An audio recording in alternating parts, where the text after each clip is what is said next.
Muy buenas a todos. Nos salimos del esquema habitual en Cardiopodcast para ofreceros un análisis de cada una de las nuevas guías europeas de práctica clínica en formato reducido.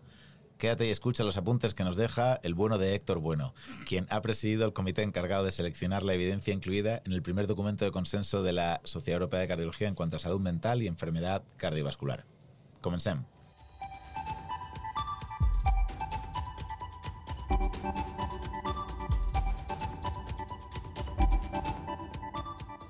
Muy buenas a todos, yo soy Felipe Díez del Hoyo, cardiólogo intervencionista en el Hospital Universitario 12 de Octubre de Madrid, y como os hemos anunciado, este no es un nuevo episodio Cardiopodcast, es más bien un plus para sentarnos a destacar en 15 minutos lo más interesante de las nuevas guías europeas de 2025 con algunos de los cardiólogos españoles implicados en su elaboración.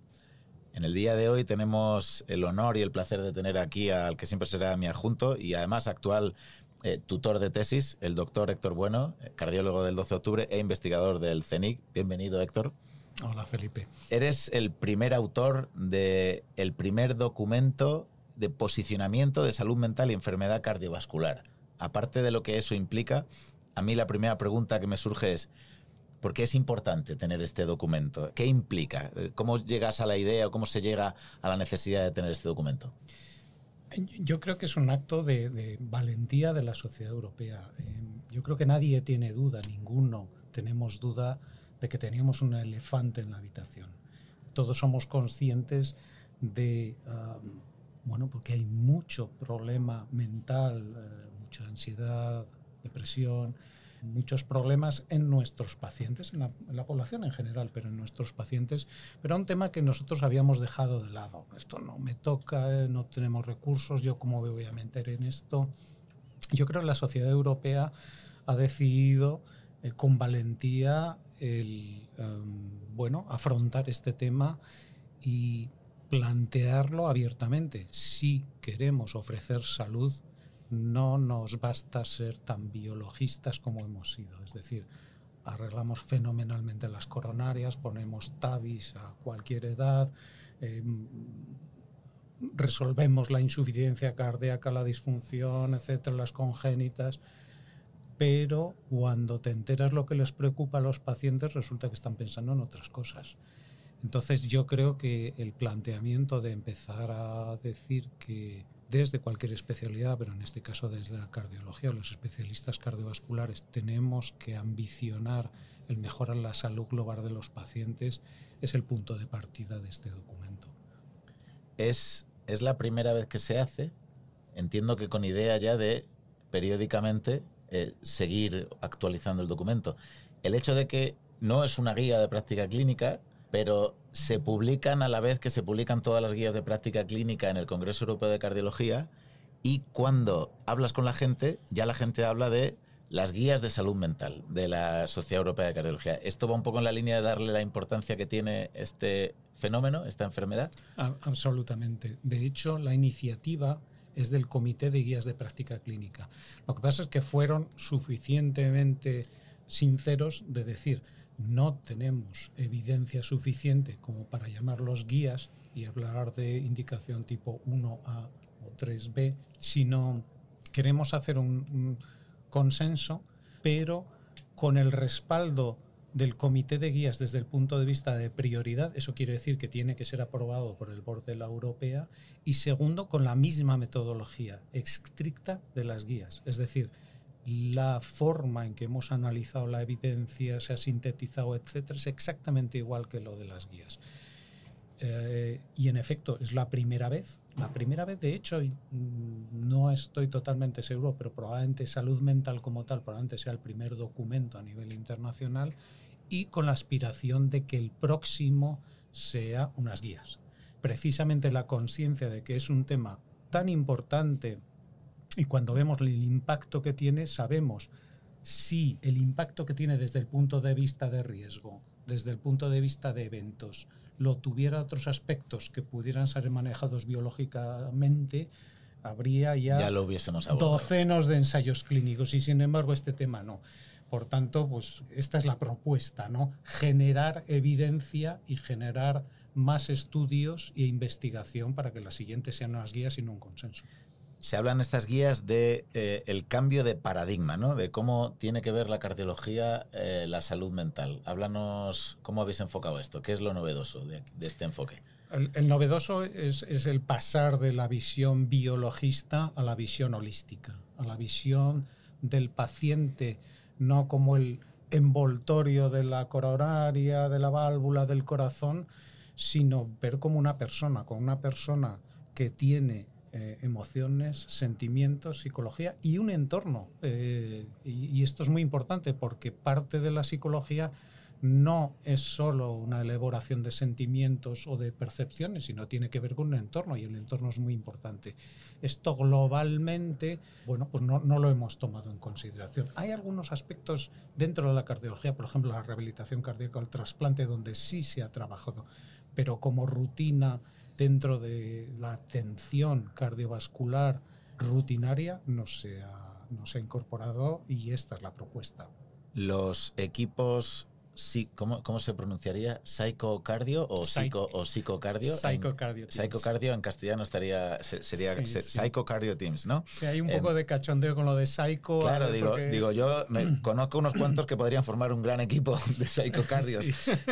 Pero hace referencia a lo contrario, ¿no? Sí, es decir, sobre el paciente. Háblanos de este concepto que para mí es absolutamente novedoso, implicaciones, retos.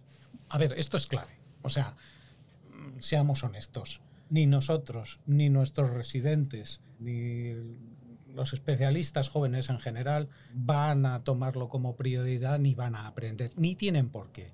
Lo importante es, como en otros ámbitos ya estamos haciendo, es que nosotros sepamos identificar quién tiene necesidad y empecemos a trabajar en equipos. Esto se hace en las interconsultas, etcétera, pero en equipos de manera organizada y estructurada con quienes realmente saben. Es decir, con los profesionales de la salud mental, psicólogas, psicólogos, psiquiatras, también con atención social, para que ellos puedan hacer lo que nosotros no podemos, no sabemos y probablemente no vamos a querer formarnos. Pero sí, lo hablaremos probablemente después, algo vamos a tener que cambiar nosotros. Pero por eso, estructurar equipos que den la atención o que faciliten el prestar esta atención dentro de nuestra atención cardiovascular es la clave y es parte del concepto esencial. Entiendo que esto que has sugerido, creo que los tiros van orientados al cribado de salud mental por nuestra parte, por parte ya de cardiología. ¿Cómo se integra esto? ¿Cómo son los algoritmos del cribado de salud mental? No necesariamente. Muchos de los aspectos, es decir, tener un infarto, ingresar en un hospital, tener una emergencia, tiene un impacto. Entonces, muchas veces uno puede asumir como normal, porque hay reacciones psicológicas normales después de tener un evento, de tener un procedimiento, etc. Es muy difícil distinguir a veces qué es una reacción normal o qué es una reacción o un problema psicológico, que puede venir de antes o puede aparecer después, ¿no? Para ello hay que evaluar y hay que hacer una serie de test, una serie de cuestionarios que están ya, digamos, validados. El hacerlo de manera sistemática no es fácil, porque estos cuestionarios pueden llevar un tiempo. Lo que nosotros proponemos es que se haga un cuestionario muy sencillito y algunos, por ejemplo, los Juli Questions, con 2 preguntas, 1 minuto, ya se puede descartar una proporción de personas, de pacientes que no van a tener problemas, y los otros habrá que hacer más. No proponemos que seamos los cardiólogos o los profesionales cardiovasculares. Y cuando hablo de profesionales vasculares, integro a las enfermeras, rehabilitadores, cirujanos, etcétera, sino que dentro de este equipo, por eso es tan importante el trabajo con equipo, se decida quién, en qué circunstancia, en qué momento es el que está mejor capacitado para trabajar. Porque cuando no estamos hablando solo de agudos, estamos hablando de pacientes crónicos, de consultas, etcétera. Entonces, ¿quién va a hacer cuándo? Es una cosa que habrá que discutir en ese equipo. Entonces, lo importante es empezar a establecer los equipos y empezar a discutir qué podemos hacer, cómo lo vamos a hacer, quién lo va a hacer, etcétera.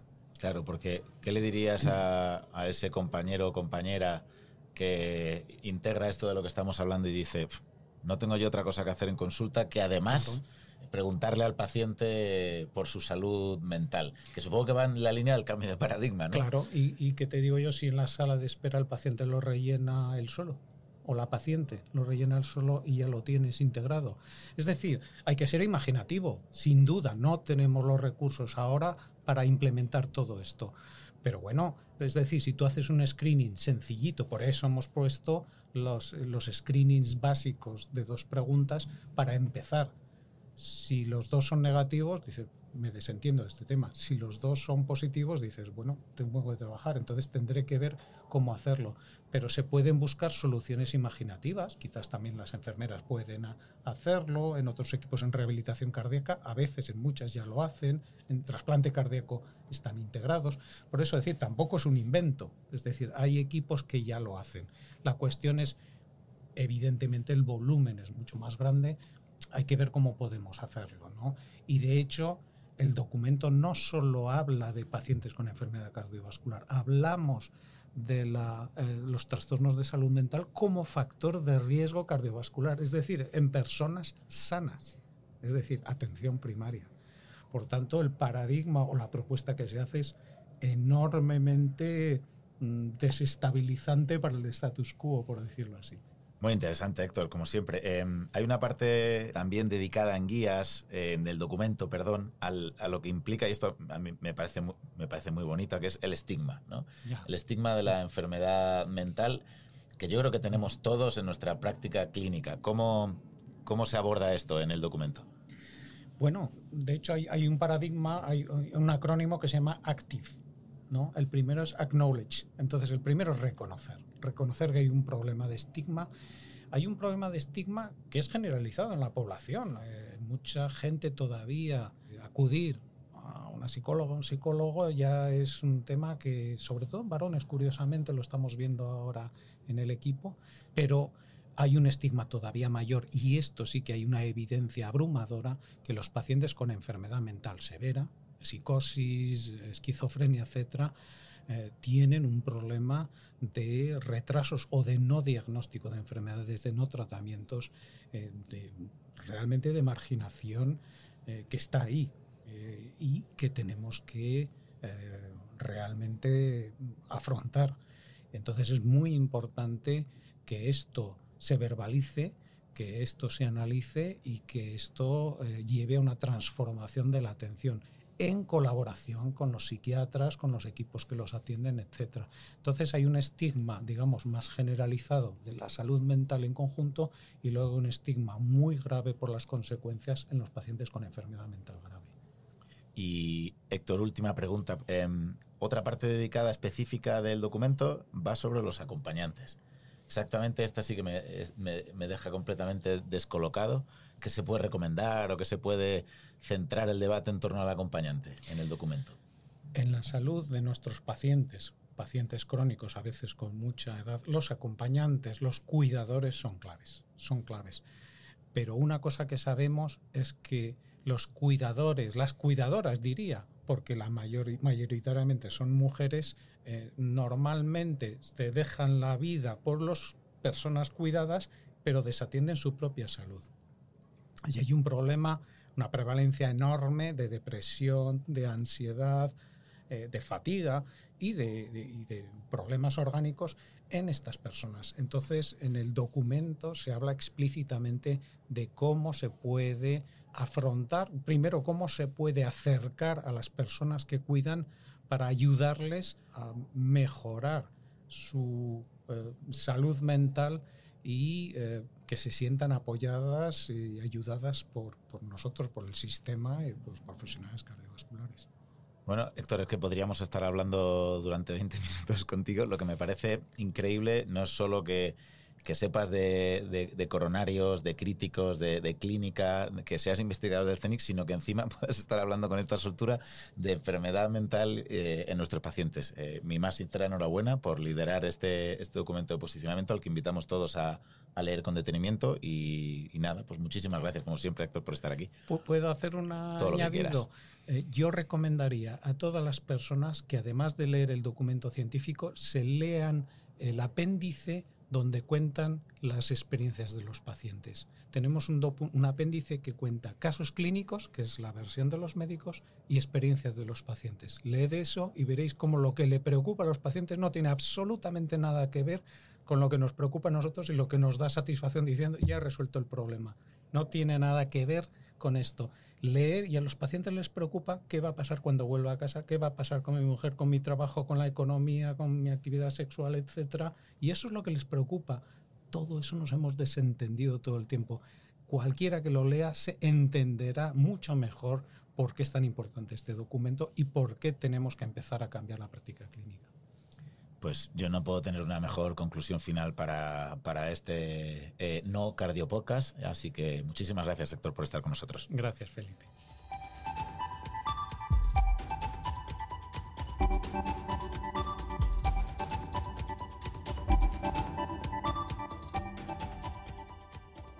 Con esto terminamos. Os dejamos en el artículo el link para que podáis ver la sesión de guías de nuestro Congreso Nacional en el canal SEC y os dejamos el link del video resumen realizado en SEC Te Lleva. Cardio Podcast, un programa de la SEC coordinado por su grupo de jóvenes cardiólogos.